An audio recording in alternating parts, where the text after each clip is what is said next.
حضرت بشر حافی رحمۃ اللہ علیہ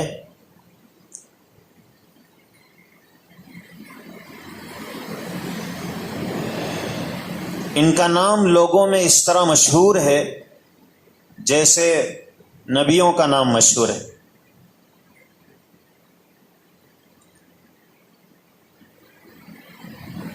لوگوں نے پوچھا کہ اللہ نے آپ کو اتنی عزت و عظمت کیسے عطا فرما دی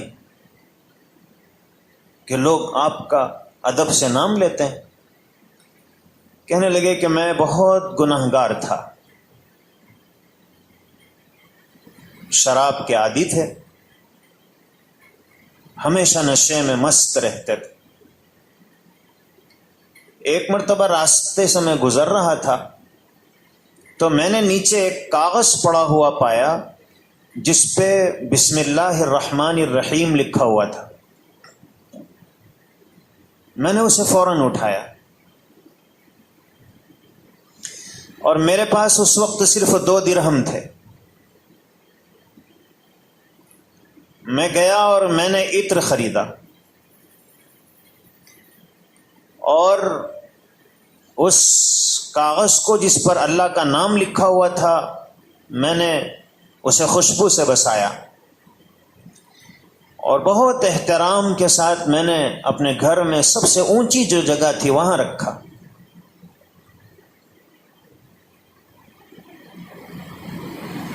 تو کہتے ہیں کہ جب رات میں سو گیا تو کسی کہنے والے نے مجھے خواب میں یہ کہا،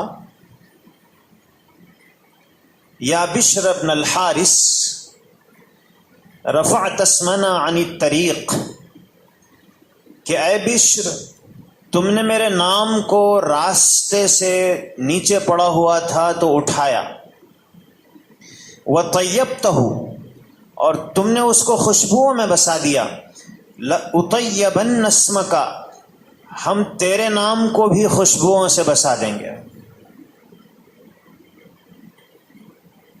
فی الدنیا والآخرۃ، دنیا میں بھی آخرت میں بھی۔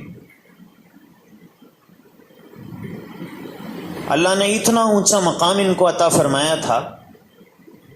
حافی کہتے ہیں ننگے پیر چلنے والے کو، چپل نہیں پہنتے تھے۔ لوگوں نے کہا کہ آپ چپل کیوں نہیں پہنتے ہیں؟ تو انہوں نے کہا کہ اللہ نے قرآن میں کہا وَالْأَرْضَ فَرَشْنَاهَا فَنِعْمَ الْمَاهِدُونَ، ہم نے زمین کو فرش بنایا، بچھونا بنایا۔ تو اللہ نے اس کو بچھونا بنایا ہے، میں نہیں چاہتا ہوں کہ اس پر چپل پہن کر چلوں۔ تو اب اللہ نے بھی ان کے اس ادب کا اتنا لحاظ کیا کہ حضرت بشر حافی جن راستوں پر چلتے تھے، اللہ نے بھینسوں کو بکریوں کو اس کا پابند بنا دیا تھا کہ بھینس اور بکریاں جب اس راستے سے چلتی تھیں تو وہاں پیشاب اور گوبر نہیں کرتی تھی۔ جس راستے پر یہ چلتے تھے اس پہ کوئی جانور گوبر نہیں کرتا تھا، پیشاب نہیں کرتا تھا، کہ میرا نیک بندہ اس پر پیدل چلتا ہے اس لیے تم اس کا خیال کرو۔ ایک دن کسی نے دیکھا کہ راستے پر کسی جانور نے پیشاب اور غلاظت کر دی، تو انہوں نے کہا کہ ایسا معلوم ہوتا ہے بشر حافی کا انتقال ہو گیا ہے۔ تحقیق کی گئی تو وہی وقت تھا جب حضرت بشر حافی کا انتقال ہو گیا۔ تو اللہ کے نام کا ادب انسان کو اتنا اونچا مقام دلا دیتا ہے۔